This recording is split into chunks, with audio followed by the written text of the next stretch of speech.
राधे राधे दोस्तों, जय श्री कृष्णा।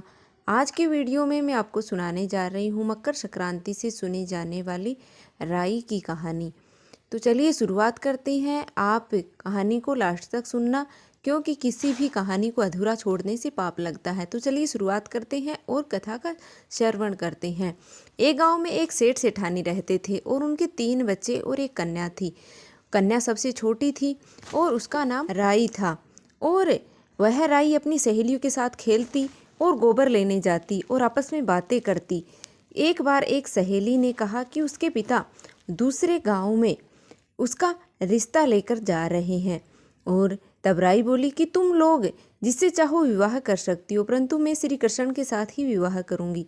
वह प्रतिदिन गोबर लेने जाती और इस प्रकार की बातें करती। एक बार संयोगवश भगवान श्री कृष्ण और उद्धव जी वेश बदल करके और उस गांव में आए और उस राई की बात सुनी, जिससे प्रेरित होकर के और वह दोनों उनके पीछे पीछे आ गए।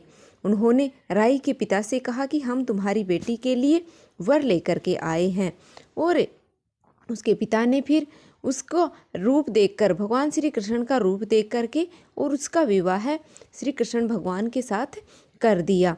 और 15 दिन वहाँ पर रुककर चले गए और उन्होंने कहा कि हम गाजे बाजे के साथ इसे लेकर जाएंगे। भगवान अपने धाम में 16,000 रानियों के बीच में रहते हुए राई को भूल गए। उधर राई प्रतिदिन उनकी राह देखने लगी। 5 साल, 10 साल और 20 साल गुजर गए और प्रभु नहीं आए। इस प्रकार 40 वर्ष बीत गए। रानी की जवानी बुढ़ापे में बदल गई और सिर के केस भी सफेद हो गए और दांत भी गिरने लगे। चेहरे पर झुर्रियां दिखाई देने लगी और भाई भतीजे बड़े होने लगे। एक दिन राई ने अपने भाई से कहा कि मुझे गंगा नहाना, जिससे कि 4 पहरों का पाप धुल जाएगा।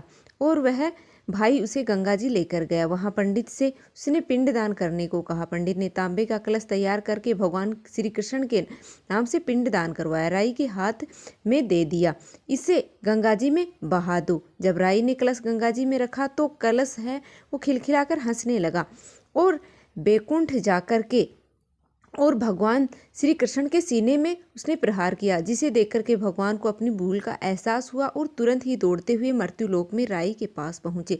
संपूर्ण गांव वाले राई को बधाइयाँ देने लगे तथा राई अपने पति को देख करके और शर्माने लगी। तब भगवान श्री कृष्ण ने कहा कि मुझसे भूल हो गई। उसके बाद में भगवान ने उसका स्पर्श किया तो राई को दिव्य देह प्राप्त हो गई, जिसे देखकर भगवान श्री कृष्ण बोले, राई तुम्हारा लेखा जोखा है वो हर धर्म में रहेगा। कोई राई की कथा कहेगा और 1 कटोरी भरकर राई श्री कृष्ण के मंदिर में दान करेगा, उसे मेरे धाम की प्राप्ति होगी। यदि आपको यह वीडियो अच्छी लगी है तो वीडियो को लाइक कर दीजिएगा। चैनल पर नए हो तो चैनल को सब्सक्राइब करना बिल्कुल भी मत भूलिएगा। मिलते हैं फिर से एक और वीडियो के साथ।